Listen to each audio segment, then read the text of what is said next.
waxaa maanta ka dhacay magaalada Buuhoodle ee xarunta gobolka Cayn banaanbax ballaaran oo lagu taageerayo midnimada iyo waliba qarannimada dalkeena Soomaaliya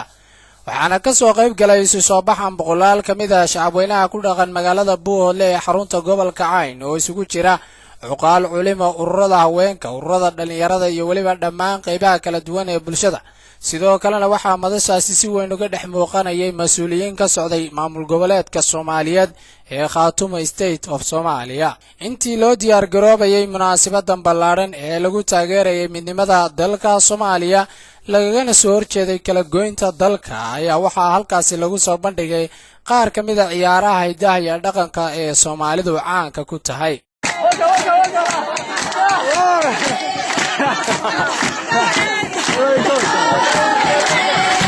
intaasi kadib ayaa waxaa ugu horeyn halkaasi ka hadlay agaasimaha guud ee wasaaradda arrimaha gudaha maamulka Khaatumo State of Somalia Maxamuud Sheekh Omar Xasan waxaana ka warbixiyay ajandayaasha isu soo baxan maanta ka dhacay magaalada Buuhoodle waxaanu kaga horjeednaa oo aanu shucuurteeda ku muujinaynaa inaanu ka horjeedno la dagaalamayno lana dagaalami doono weligayaba ciddii kala kaxaynaysa ama ka horjeedda midnimada ummadda Soomaaliyeed ee doonaysa kala go'eeda iyo kala firdhinteeda ayaanu weligayaba la dagaalamaynaa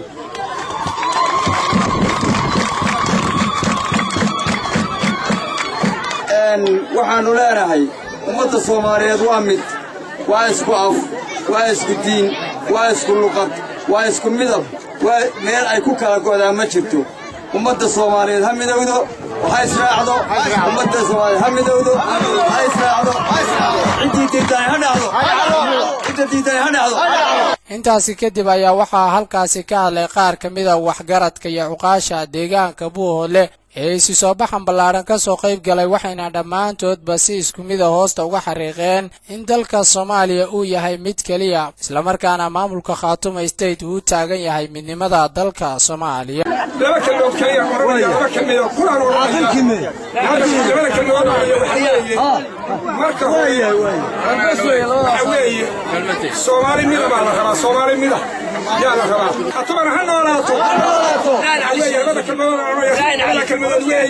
mar labaad waxaan idin farayaa dhammaanteenba cabsida Ilaahay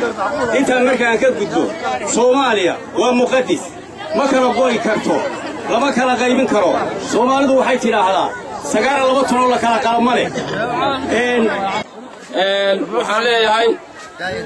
Soomaali islaaxeedu waa lagama maarmaan weey Soomaali islaaxeedu waa lagama maarmaan Soomaali diinna waa nabadi Soomaaliya ha israacdo Soomaaliya ha israacdo waxaanu muujinaynaa shucuurteena iyo rabitaanka ummadda reer Khaatumo waxa ay rabaan waa la iska garanayaa waxay rabaan Soomaaliya mid ah wada jir inaan Soomaali kala go'ayna halkaas ka muuqato abwaanada gobolka Cayn qaybooda kala duwan ayaa iyagu halkaasi ku soo bandhigay suugaan cajiib oo kala gedisan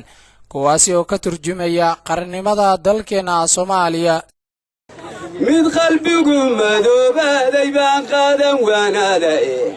waxaa dunida kala qiimo roon qud yar u cuno waxaa dunida kala qiimo roon qud yar u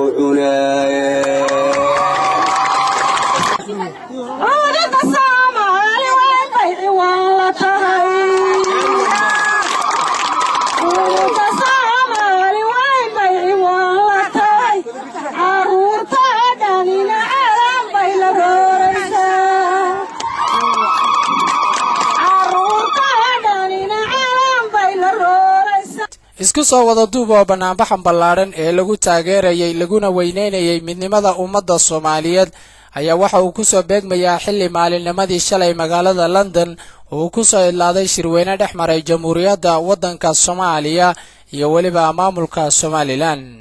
waxaana gabagabadii isu soo baxan ku soo idlaaday jawi aad u wanaagsan iyadoo shacabka ay ruxayeen calanka Soomaaliya isla markaana ay socod dheer ku soo mareen wadooyinka waaweyn ee magaalada Buuhoodle أحمد عبد القادر جبان أحمد درويش تلفزيون كقرن كالصوماليات مقالة بوه